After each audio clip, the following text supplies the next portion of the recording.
Motorhead Garage, the program that each week introduces you to and shows you how to install the latest in exciting and innovative products for your vehicle. Motorhead Garage is presented by NHOU Protective Coatings. Now here's your host, Dave Dobson. Hey there, Motorheads. Thank you for tuning in. Now, this is a rod end. You may recognize it. If you have anything that needs to pivot or articulate on any vehicle, you're going to need a rod end. And Bob Douglas is here from Rod End Supply, the place to get rod ends. And Bob, how many different vehicles do you cover with your rod ends? We cover everything from go-karts, farm equipment, monster trucks, off-road vehicles, circle track, drag, just about anything and everything. Now, what are some of the most extreme things you've had to make a rod end for? We did a special rod end for SpaceX, one of their rockets. It's an exotic material, high misalignment, had a slot cut into threads for a set screw, didn't use a jam nut or anything of that nature. That was probably one of the most weird, I would say. We also make a rod end that's extremely small and is used by Disney. So when you see the eyes pivot back and forth and the ears wobble and the animatronics. So let's talk about the materials. What kind of quality are we talking? We've got economy two-piece type rod ends, which basically is a material that we use. It's a C1045 steel. It uses a 52-100 bearing steel ball that's hard chrome plated. That's the least expensive. They call them economy rod ends. Then we have a precision three-piece rod end, has a ball, has a body, and has a race. And then we have another rod end that we make that's got an injection molded material that we call nylofiber, and it takes the place of a precision rod end that uses a Teflon liner. Now, other folks are making rod ends out there. What sets Rod End Supply apart from the other ones? We've got a very good staff that knows applications, knows materials. We keep a good amount of inventory, and we try to ship within 2 days. Doesn't always happen, but we try. And you have thousands of items in your catalog, and it's not just rod ends. How far does it go? What other stuff do you make for vehicles? We make all kinds of different things. We make what we call a 4-bar end. These are used on Jeeps and other off-roading vehicles. These particular parts are used on street rods, street machines. We have them in stainless, chrome, black, oxide. We also make the bungs. If somebody wants to make a connecting tube between each end of the rod end, radius rods sometimes they're called, drag links, this type of thing.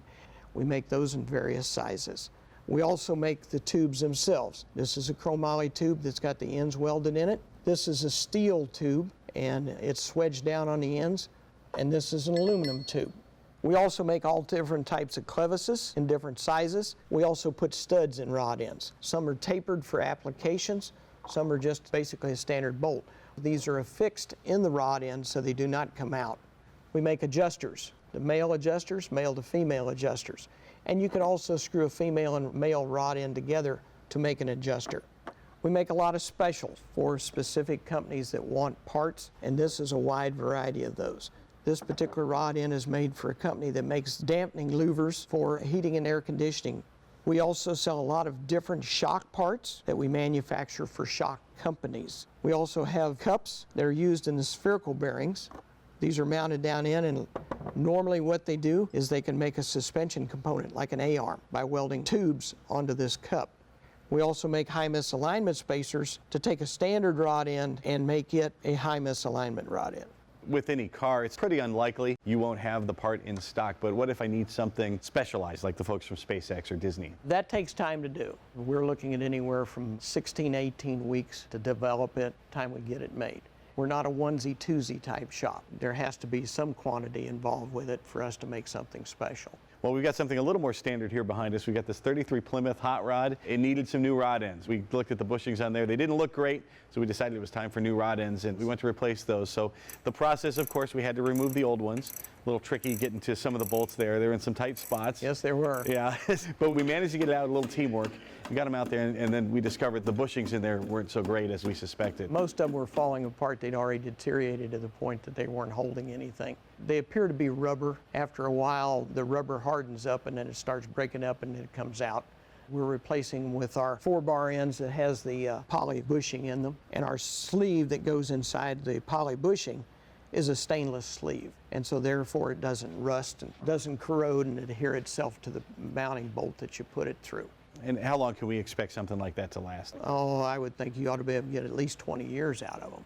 Seems like plenty. Yeah. Yeah. Should be. And so the process, once we got the old ones out, we had to measure to make sure we had them dialed in right and tighten the jam nut down. Correct. Putting it back in, it was just as simple as reversing the process. Yes. And these are super easy. The only hard part with us is we had some difficulty accessing the actual bolts and everything. Yeah, some of the bolts were kind of hidden in places. It took a little bit more ingenuity to be able to get on them. What's the owner of this vehicle going to notice once he has his new rods? We're working on the rear end right now, and he's going to probably notice that the car doesn't want to walk, because when the bushings get that loose and sloppy, and one of them, the bushings had deteriorated, that it was really sloppy. And so the rear end has a tendency to want to move around in the chassis, and so it's not wanting the car to run down the road straight. And so he's probably going to notice that more than anything else. And the way the bushings were bad, there had to be some clunking noises going on somewhere. I'm sure of it. Now we know the cause. Yes. If you've got a hot rod like this, if you've got your daily driver, if you've got a tractor or a rocket ship, you need rod ends, and you need to get them at rodendsupply.com. They are the best on the planet. We'll be right back with more Motorhead Garage presented by NHOU Protective Coatings, so do not move.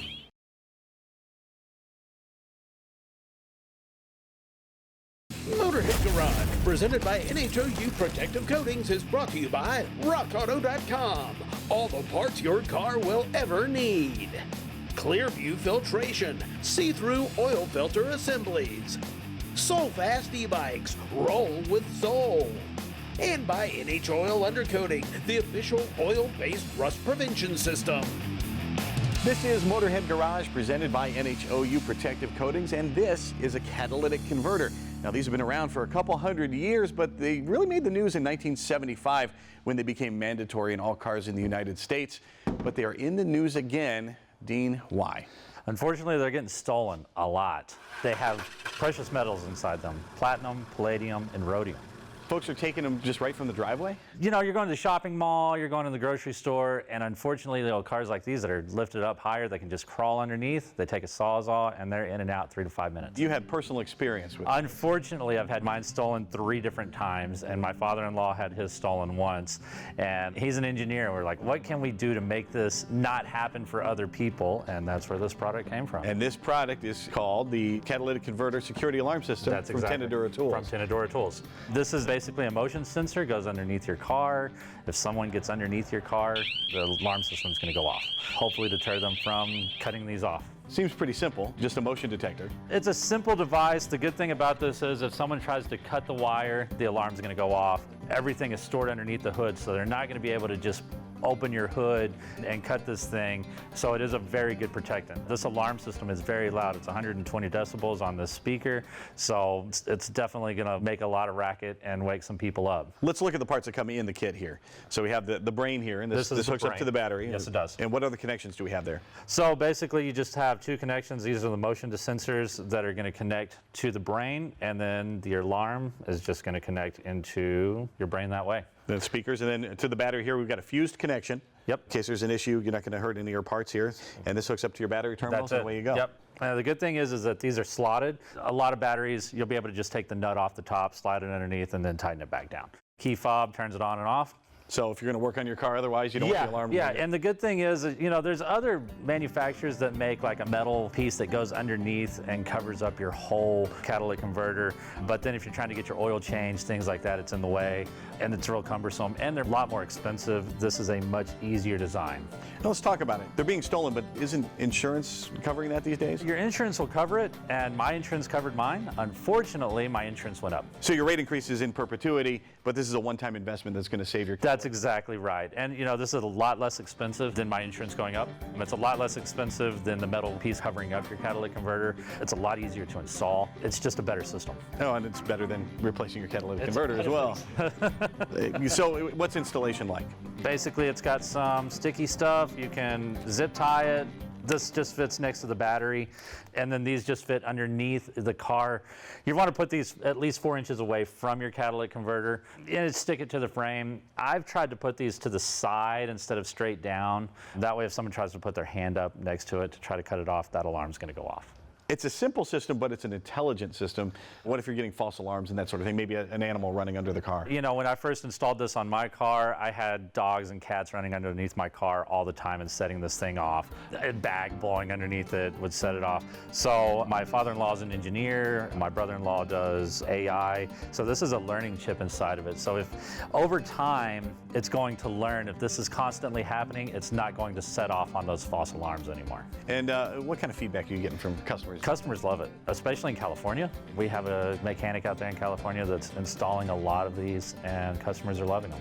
And you recently heard from somebody with a fleet of vehicles. Yes, so we have had some fleet vehicles where 10, 12 stolen off of their car. So we're now installing about 130, 140 of those on. And think of the savings there. Think of the cost for all those catalytic converters. Exactly. And how much they save. Pretty amazing stuff. You didn't know you need it, but you do. It's a catalytic converter alarm system from Tenadura Tools. You can find them at tenaduratools.com. We'll be right back with more Motorhead Garage presented by NHOU Protective Coatings. Stay tuned.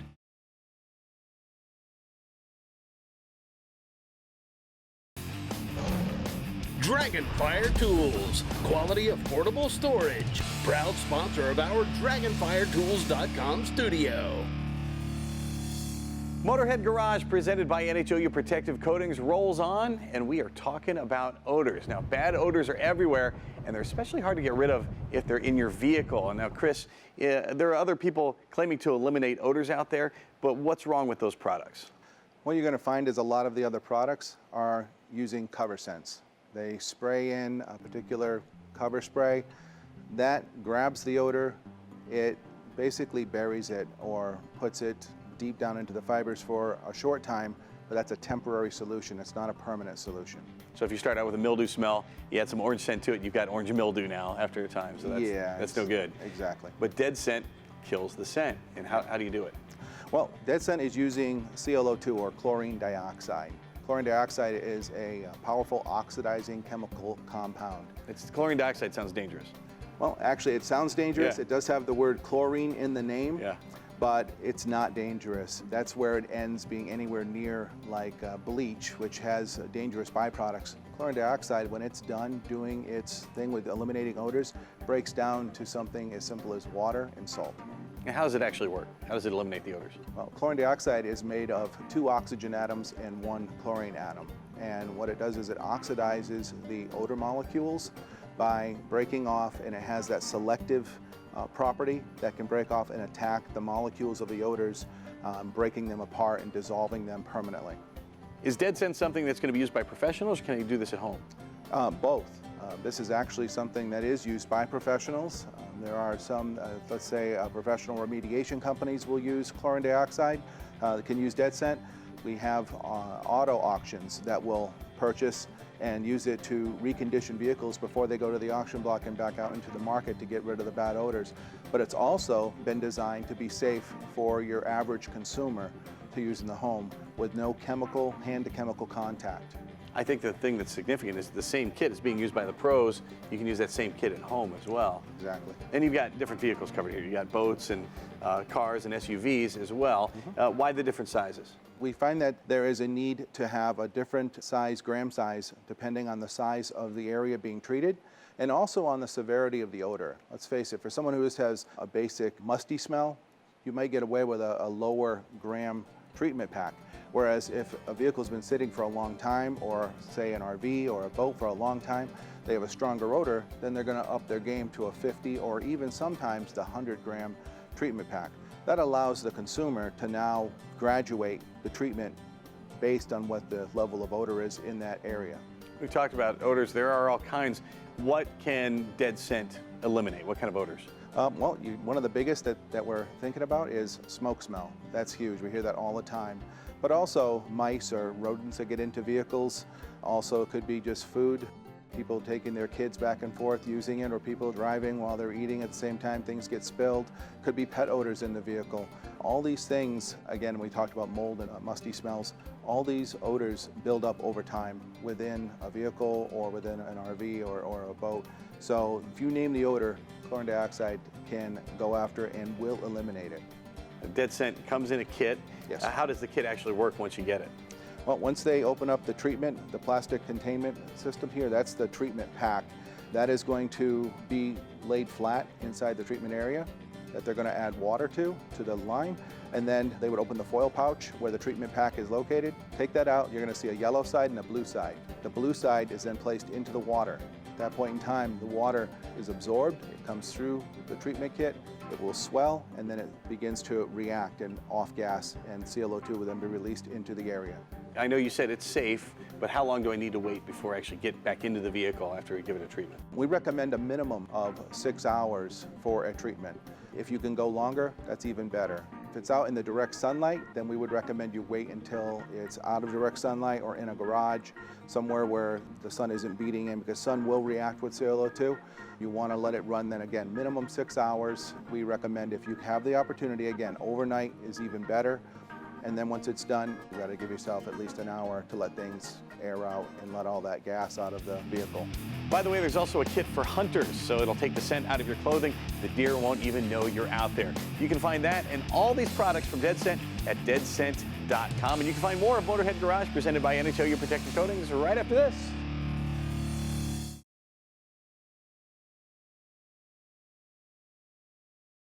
Motorhead Garage, presented by NHOU Protective Coatings, is brought to you by AP Laser, leading the way.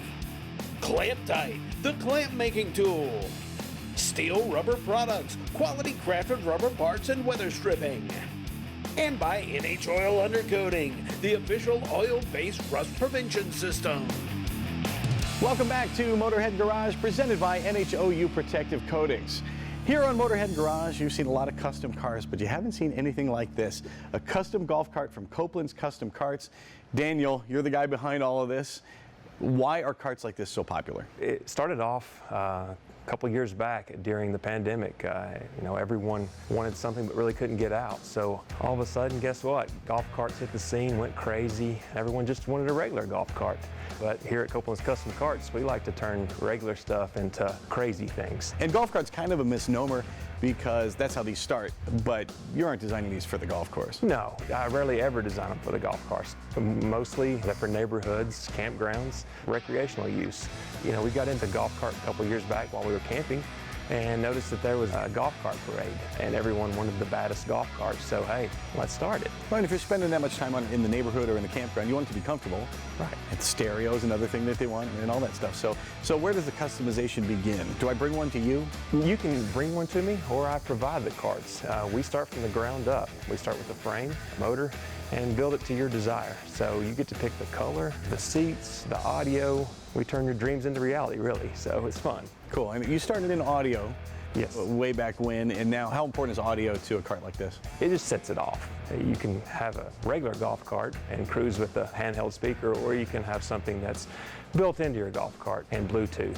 What we do is customize the audio. And let's talk about this particular system. It's from Kenwood, right? It is. Yeah, why do you like to go with the Kenwood? They make many different options, but this is fully marine grade, so you can actually leave it outside. So if it does get wet, you don't have to worry about ruining the speakers. It's fully marine grade speakers, front and rear, makes it easy. You talk about leaving these out in the weather, and the seats are something that jumps out at me. This looks like leather, this looks something I don't want to leave outside, but that's not the case. No, this is all marine grade material, so it can get weathered and get wet as well. How much of this work do you do yourself? I do pretty much all of it myself. I do use a company for my fabric, and I do use a paint company as well, but everything else is mine. If folks are looking at this, a couple things are wondering, how fast does it go? Your basic golf cart will run around 10 to 12 mile an hour. We like to beef that up a little bit. So we can actually add a different motor and controller. Some of these carts are pushing 35, 40 mile an hour. This in particular runs around 22 to 25. So going that fast, is it street legal? It is street legal, yes. To be street legal, you need a few things. Turn signals, of course, brake lights, headlights, tail lights, mirrors, a horn, and a DOT-approved windshield. And then also you can get a tag for that, the LSV tag, which is low-speed vehicle. Well, of course, all the parts have the manufacturer's warranty, and Copeland's Custom Carts guarantees their work for 6 months. You can't beat it. You got to have one of these carts if you live on your golf cart. Find them at copelandscustomcarts.com. If you head over to the dragonfiretools.com website, you're going to find myriad tool storage solutions that are going to meet your needs. And when you marry it all together in a system, it looks like this. We're going to look at one of the focal points here, Lou. This is one of your 7-foot workbenches. Tell me about the features that make this special. This is our 7-foot 24-drawer Midnight Pro Series workbench. And as you can see, we have a lot of storage here. The top is a 304 14 gauge stainless steel top. We've got 16 gauge galvanized steel drawer bodies, 14 gauge stainless steel handles, and a fully welded tubular frame construction. I mean, these things are tough as nails. How much weight do each of the drawers hold? Our single rail drawers are rated for 200 pounds, and our double rail drawers, which are deep drawers here on the bottom, are rated for 400 pounds. The thing I love about Dragonfire Tools workbenches, they're great here nested up in the corner, up against the wall. But if you need to move it to the work, how easy is it to get this out of here? Because all 6 of the casters swivel, that allows you to be able to pull it out straight from the wall. A lot of tool storage solutions out there, the center casters don't swivel, and you kind of have to parallel park it in place. Now let's talk about the system this fits into now. Something you come up with here are the corner units, which makes it possible to go along 2 walls. Tell me about those. The corner units are new for this year, and the lower corner unit and the upper corner unit, as you can see, mate to our existing wall cabinets that we have, and it perfectly mates up to a workbench going down either wall. And the upper cabinets offer a lot of flexibility. How do they match up with the workbenches you already have? 3 wall cabinets are the exact same length as a 7-foot workbench, and 4 wall cabinets are the exact same length as a 9-foot 4 1/4 workbench. Well, whether you start with just one workbench to start your workshop, or you want to make an entire system like this, go to dragonfiretools.com and you can find the solution that is great for you. And if you go there right now, you can find a discount code for Motorhead Garage viewers. Code Motorhead is going to get you a discount and free shipping. That's going to do it for this episode of Motorhead Garage, presented by NHOU Protective Coatings. We'll see you next week when we do it again. So long.